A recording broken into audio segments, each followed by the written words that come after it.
Okay, today we'll learn about computer network.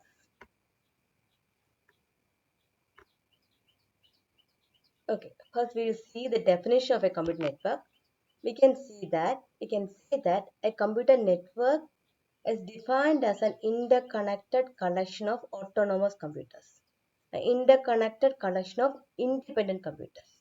All the computers are independent and they are connected together. Then it will become a computer network. Okay. Two computers are said to be interconnected. When can we say that they are connected? If they are able to exchange information, we can say that these computers are connected. Okay. For in the case of a computer network, we have different types of components.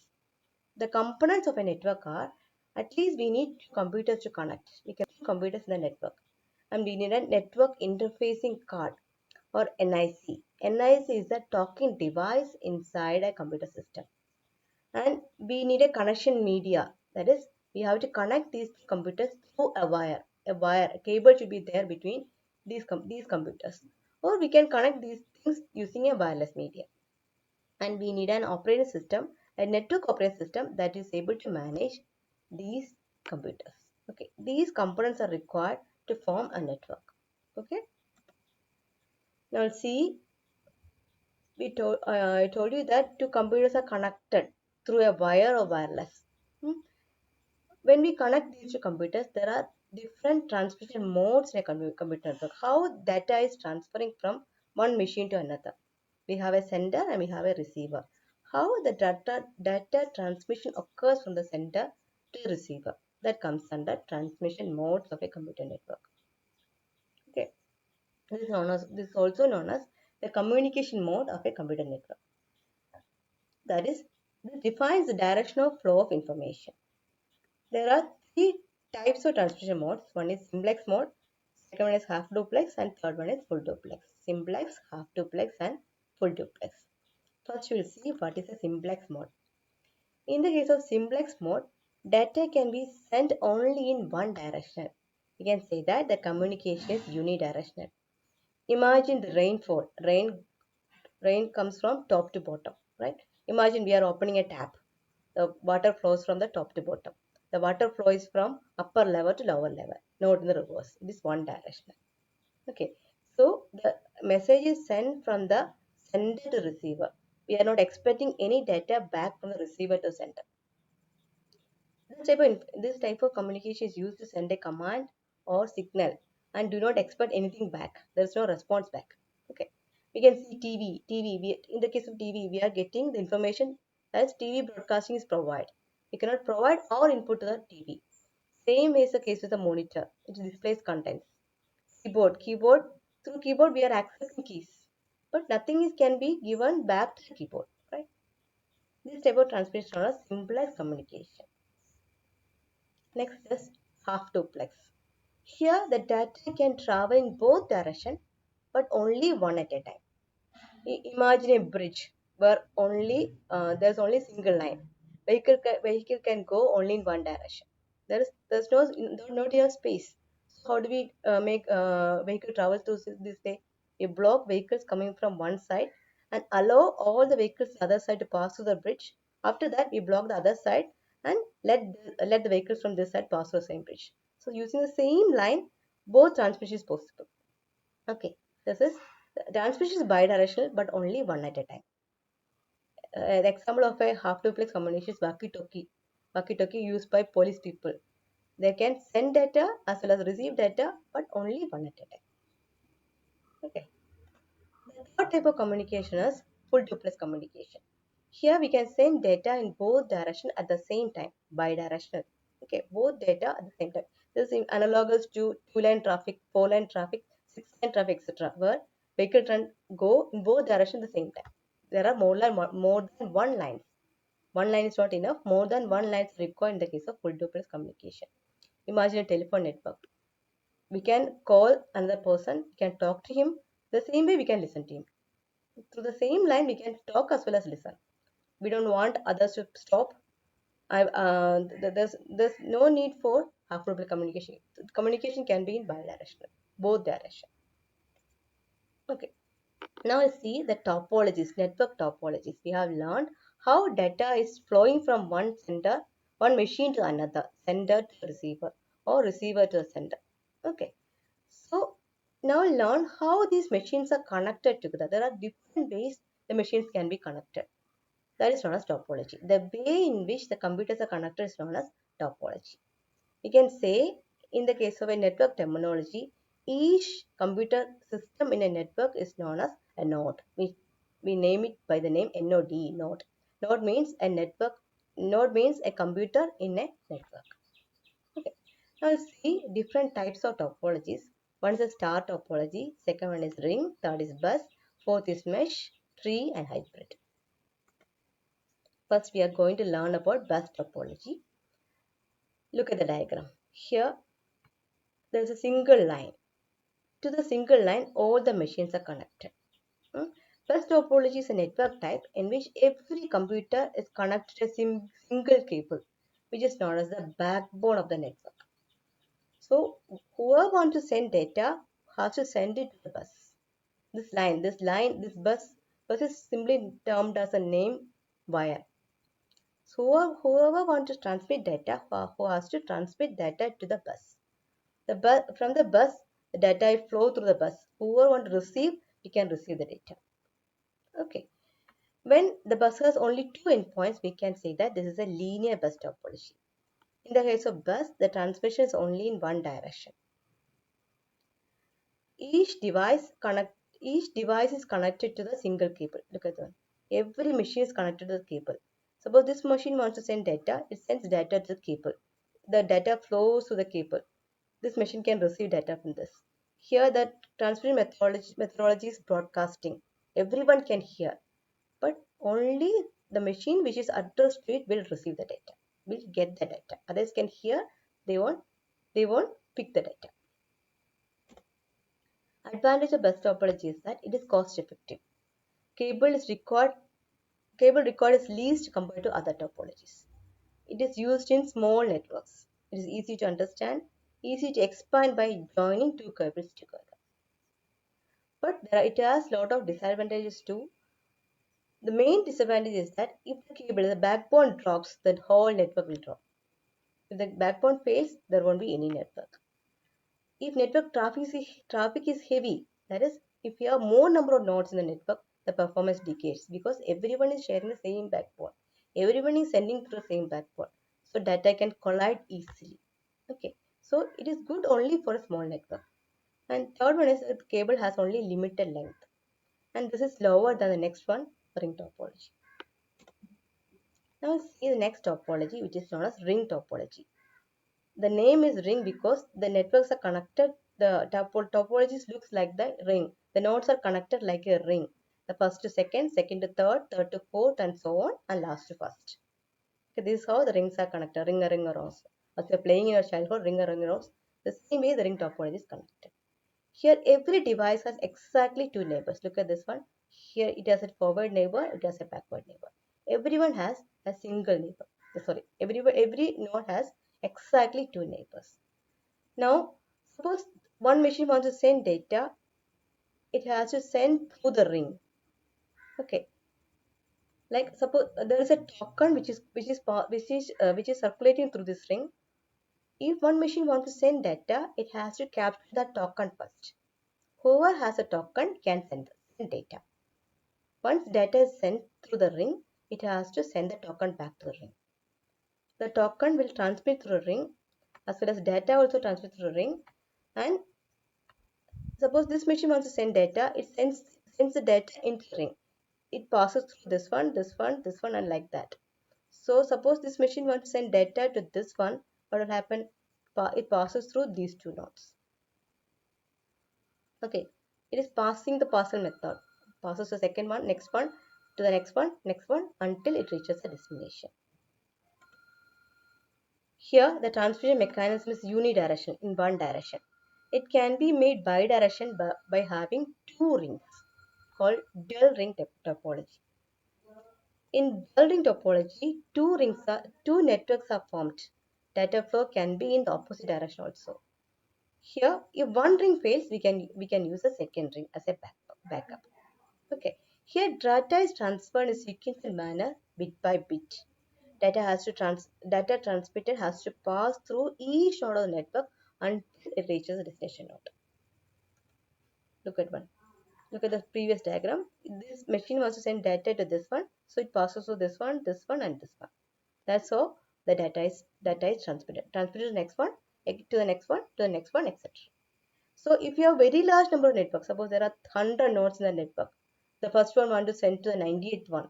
So it has to pass through second, third, fourth, etc. up to the 98th one. So after some time, the data will get degraded, attenuated. So we need repeaters in between. What the repeater will do, repeater will transmit the data at the same pace. Whatever sent to it, it is repeats the thing. Otherwise, see, look at the large crowd, large number of people are there. So everyone will not be able to hear the speaker. Okay, so in between there are persons who repeats the speaker's voice. So the data is transmitted to some more extent. Like that it goes. And look at the advantage of ring topology as transmitting network is now affected by the high traffic. Because here the transmitting mechanism is that only the one who is having the token can transmit data. Others are not allowed to talk. So even if we have more number of nodes in the network, it won't affect the traffic because only one person will talk at a time. This cheap to install as well as expand. The disadvantage is that suppose one of the node, one of the cable breaks down, it is not able to find out where it is breakdown. Adding a deleted computer disturbs the entire computer activity because there's only one cable connected to each other, one single ring. So we have to break that ring to connect, add as well as delete nodes. And failure of one node disturbs the entire network because every machine is connected to the same cable. Okay, next one is star topology. This is somewhat good and it is also used even now. We'll learn about star topology. In this type of topology, all the computers are connected to a single hub. Look at this one. This is a hub. This hub is a central node, and all other nodes are connected to the central node. So whoever want to send it to the central node. The central node will send to the receiver. There's only point by point communication. We send the data to the hub. Sender will send data to the hub, and hub will send the data to the receiver. Here, every node has its own dedicated connection to the hub. There is a connection from each node to the hub. Hub acts as repeaters for data flow. Hub will repeat the data and send it to the receiver. The connection, this type of cable, different types of cable can be used in the case of info connection, like twisted pair, optical fiber, coaxial cable, etc. That will cover in our next session. Okay. The advantage of star topology is that we have fast performance with fewer nodes and low network traffic. Hubs can be upgraded easily. Initially, suppose we create a hub that can connect only 8 nodes, and after some time we have 16 nodes. So hub can be upgraded by replacing this 8 node hub to 16 node hub. And easy to troubleshoot also. If one of the node fails, only that line will be affected. Easy to set up and modify. Only that node is affected which has failed. Rest of the nodes can work smoothly. Okay. Here the cost of installation is high because we have to bear the cost of the hub too. It is expensive to use. If the hub fails, what happens? The entire network will fail. The performance is based on the hub. We'll look at the diagram once again. Look at the hub. Suppose this node fails. What will happen? Only this connection will fail. All three nodes can work. It won't affect the network. It will affect only this machine or this cable. If this cable fails, that means all the three will work. Okay, but if the hub fails, the entire network will fail. So star topology depends on the hub and its performance. Next one is mesh topology. Here it is a point-to-point connection to all nodes. From one machine, there is a line from one machine to all other machines. One node to all other nodes. Okay, look at this one. From this machine we have connection, one connection, second connection, third connection. Three connections are there. The second one, it's already connected by the first, so we have two more connections. Two. From this machine we have one more connection. That is, suppose we have 4 nodes, the first node will connect to other 3 nodes. The second node will connect to other 2 nodes, and the last node will connect to the last one node. How many connections will be there if there are n nodes? From the first node we have n minus 1 connection. For the second node we have n minus 2 connections. Third node we have n minus 3 connections, and last node connect to 1. So altogether we have 1 plus 2 plus 3 plus etc. up to n minus 1. It will sum up to n minus 1 into n divided by 2. That is, n minus 1 to n divided by 2 connections will be there for n devices. Is that clear? Okay. Now, there are two techniques to transmit data over mesh topology. They are routing and flooding. See, look at this one. Here from, suppose we want to connect from this node to this one. There are many ways to go through. We can connect to this one and this one, or connect to this one and this one, or we can connect directly to this one. So there's a choice which network connection, which network topology is to use, which line to use from source to destination. There will be more than one way. Okay, that's about routing. In the case of routing, each node will have a routing logic as per the network requirement. The routing logic is used to direct data to reach destination through shortest distance. The routing logic identifies which is the shortest distance from the source node to the destination node and use that node. Okay.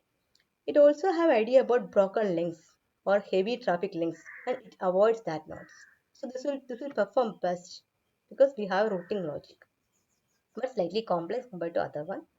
Second one is flooding. Flooding means flood data. We are not using any routing logic. We are not using anything. Every node transmit data to all available lines. Okay. So the network is robust, and so in this case there won't be any data loss. From every source, data will receive from every destination. There's no routing logic here. Whoever gets data transmits to all available lines. The problem with this that we have unbounded load because the same data is transmitted through different lines. The destination will get data from multiple lines. We will choose one of them. Others will be discarded. So now there are two types of mesh topology. One is partial mesh topology and second one is full mesh topology. Partial means not all networks are connected. Some of the lines will be omitted. Okay. Full mesh topology is one which you have covered. From every node, there will be connection for every other node. It will be fully connected.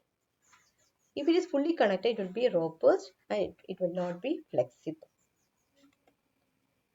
Now see the advantage of mesh topology. It will be fully connected.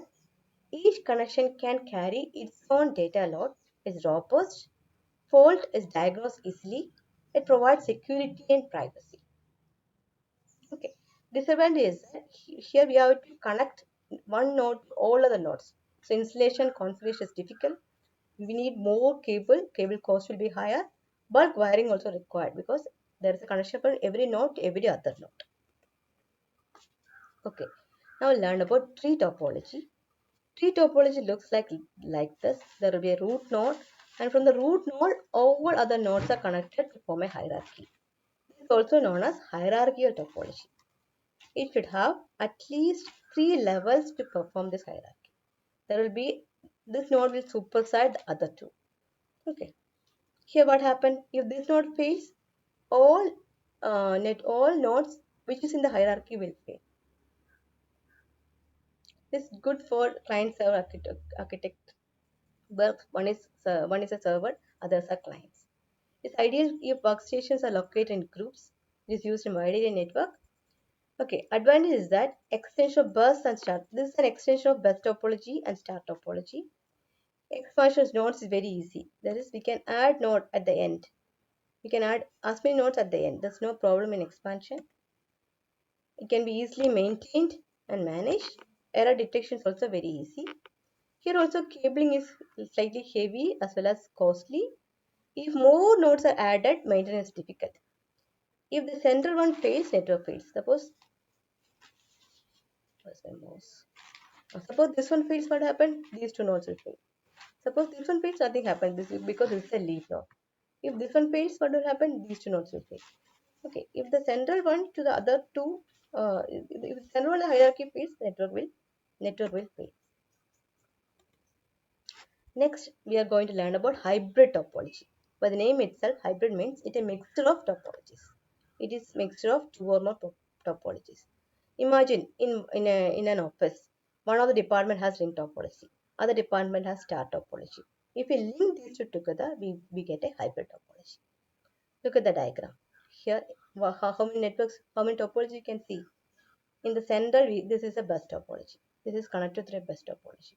Here we have a tree topology. This is also tree, this is tree, and this is tree. Okay. Look at this one. Here, look at this. This is a ring topology. It's connected through a ring-like fashion. Here connected through a ring. Then here we have a star topology because this is a hub here. This is also star topology. Here we have a hub. This is also star topology. Here we have a hub. Look at this one. These are not nodes. In the case of ring topology, we have used hubs. The hubs are connected through a ring. Okay. This example of a hybrid topology. Now, the features of hybrid topology is that it's a combination of two or more topologies. It inherits advantages as well as disadvantages of the topologies which you are using. If you are mixing star and ring topology, it has the advantages of a star topology as well as ring topology. Same way, it has a disadvantage of star. As without technology which you are using, it inherits its advantage as well as disadvantage. Okay. Now, advanced hybrid topology is that reliable as error detecting troubleshooting is easy, effective, scalable as the size can be increased easily. Scalable means we don't have to do anything with the existing network. We don't have to switch to another network. Okay, suppose we have already a ring network. We want to implement a star network. What do you have to do? Uh, uh, we have to avoid this ring topology and convert it to star topology. That thing is not required hybrid topology. We can just connect that together. It will become a hybrid topology. It is flexible also. That's why the word name scalable to large extent. Disadvantage is that it's complex in design. We won't be able to track which we won't be able to track if there is any error because everywhere the topology is different. It's costly too. Okay. Now lastly we have learned about different types of knowledge, types of topologies. Now let's see different types of networks.